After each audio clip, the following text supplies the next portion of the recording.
Our next speaker, Dr. Alun Evans, is co-founder and former CEO of Freeverse.io and the former CEO of Shared.com. He is a leading voice on dynamic digital assets. He is also a faculty at the Fast Future Executive. Please welcome Alun.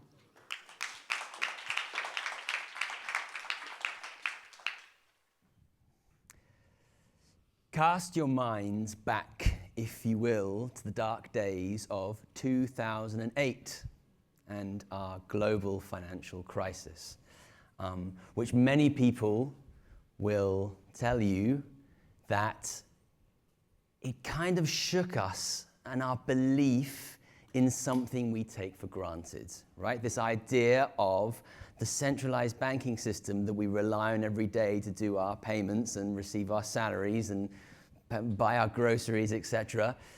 It kind of didn't work very well at that time, yeah?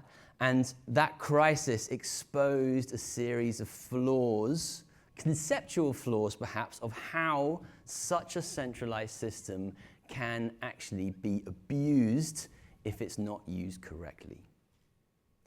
2008 was also another significant date, and it was perhaps linked to the global financial crisis, because in 2008 there was published a white paper on the internet. It was published by a mysterious person or group of people calling themselves, or himself, or themselves, or herself, Satoshi Nakamoto. And we still don't know to this day who the real Satoshi Nakamoto is. It's not me. I wish it was. I wouldn't be sat here giving a talk. I'd be relaxing on an island with all my Bitcoin. Satoshi Nakamoto published a white paper with a vision for a purely virtual currency. Now, not a digital currency. We all exist in a world of digital currency. We all pay for our stuff now with credit cards and, online banking apps and wire transfers and stuff. We're very used to the idea of transacting, if that's a verb, with digital currency. However, there is nominally a real currency behind it. It is supported by a Federal Reserve and, more importantly, a sovereign nation, ultimately, which is responsible for that currency. And what Satoshi Nakamoto believed, what he wanted to do, was develop technology that would enable a purely virtual currency. And there's a problem when you are developing such a thing. The problem is called the double spending problem, right? So the best way to illustrate this is with a very simple analogy. Imagine two people are in a room, the two people at the bottom of this triangle, they're in a room, right?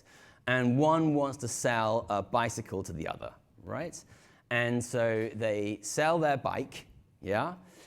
And they say, oh, I'll send you money through, I'll wire the money over via a bank, or I'll pay with my credit card, or I'll transfer it over PayPal, or whatever, right? And the money exchanges hands digitally, yeah? And the bike exchanges hands. Now, how do we know that, let's say the bike is worth $10, whatever. How do we know that when the money goes from account A to account B, how do we know that only $10 is subtracted from account A and only $10 is added to account B, right? We don't know that. All we have to do is trust the person at the top of this triangle, which is the central bank, right? Who is following the laws of the country applicably and promises, and you have to trust them, that when you are sending $10 to that person, that only $10 is being added to their account, and no more than $10 is being subtracted from your account. Now that works because we have this trust in our central banks, but imagine if the central bank was corrupt, or imagine if they lose the data, or whatever, some sort of problem, and suddenly the whole system crashes down. And what Satoshi Nakamoto did in his white paper was publish a way that you could absolutely guarantee that only $10 was being subtracted or added to an account without requiring a single source of authority. And the technology that they proposed in their white paper that would allow this virtual currency called Bitcoin to exist was called blockchain. And essentially, the way it works is, at a very high level, is that it replaces that central banker at the top of the triangle with tens or hundreds or thousands of nodes, each of which who are verifying that transaction to make sure that it's a legal transaction and no one is trying any shifty business by adding an extra zero onto their account. So blockchain is a rather boring definition, right? A distributed, trustless yada shmada. I won't read through the whole thing. But it is an interesting phrase, because what blockchain technology has launched, of course, is our cryptocurrencies, right? It is the #1 use case of blockchain technology. But there are several things that we can see from the actual technology of blockchain that has enabled it to be used in different ways and different use cases that weren't envisioned to start off with, right? And some of the key words in this phrase are worth pointing out, right? It's distributed. That means that many, many copies of that data exist, right? Not just a single copy. Many, many copies of that data exist in different locations. It's trustless. One phrase I like to say is that if the internet solved the problem of communication at a distance, then blockchain solves the problem of trust at a distance. I don't need to trust you to believe that you only added $10 to the value of your account. Yeah? The way blockchain works is that it means through clever maths and cryptography, you don't need to trust someone to believe what they're saying. Yeah? In fact, much of the core blockchain technology depends on assuming the other person is actually trying to steal your money and actually proving to you that they are not doing so. A blockchain is a digital ledger. All it does is it stores transactions one after the other. And one interesting fact about blockchain, the reason it's called a blockchain, is there's a chain of blocks, a chain of transactions, and every single transaction in the blockchain includes a tiny bit of the previous transaction. Yeah? So you take, transaction A here, and the tiny bit at the end of that transaction, the text of that transaction, is added to the start of the next one. Yeah? And that makes it immutable. It means you can never go back and edit a blockchain. You can't go back in time and say, I want to change transaction 341 and edit it and change the value to 10. You can't be, inverted commas, hacked in that way. A blockchain is immutable, and it technically can store an infinite number of transactions. Although, what does infinite mean? But theoretically, as it's a digital ledger, it can go on forever. Yeah, so a blockchain, think of it, it's just a list of transactions that goes on forever. And sure, the #1 use case, or the most famous use case of blockchain, is, of course, cryptocurrencies, right? And so Bitcoin, after that white paper in 2008, has now matured. It's not a currency, it's a commodity. There are very few places you can actually spend Bitcoin. The best thing you can do is exchange it for another currency. But what's developed from Bitcoin is things like programmable blockchains. So a programmable blockchain is not just a store of value, it's a store of data, it's a store of information, it's a store of computer code. You can actually write a program on a blockchain, and you and everybody else can be guaranteed that the result of that program will happen. For example, let's imagine that we place a bet that the Kansas City Chiefs are going to win the Super Bowl next year, right? Fairly safe bet. But let's imagine we both place that bet. We can be guaranteed, thanks to a programmable blockchain like Ethereum, that the loser of that bet will pay out, because they have to put their money in a public area where everyone can see it. So programmable blockchains like Ethereum are very powerful. And of course, we have a whole bunch of other meme coins, an infinite number of meme coins and altcoins. Don't waste your money on those. They're all scams, right? I tell you, 100%, I absolutely guarantee you. But there are other use cases in blockchain, and that's what I want to spend the rest of today talking about. The byproduct of this phrase here is a whole bunch of other use cases that Satoshi Nakamoto could never have imagined would have come to pass beyond their vision of having a virtual currency, right? The first one of these is in supply chain and provenance.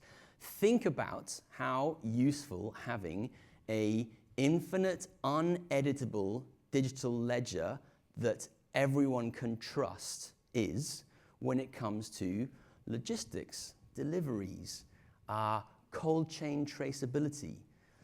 Companies link blockchain with Internet of Things to fridges and cold transport vehicles.